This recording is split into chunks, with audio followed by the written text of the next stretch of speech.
reinstalling a Hunter Douglas cassette roller shade with a B chain. You're going to want to get eye level with it. And then you're going to start with this front tab by placing it on this ridge of the blind on both sides. And then you're just going to simply rotate back until you hear them snap in.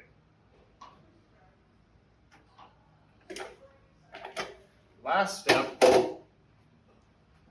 is to remount your tensioner. So you have a screw inside of there that needs to go in there. So we have to pull down slightly on the spring, line everything up, and then tighten your screw.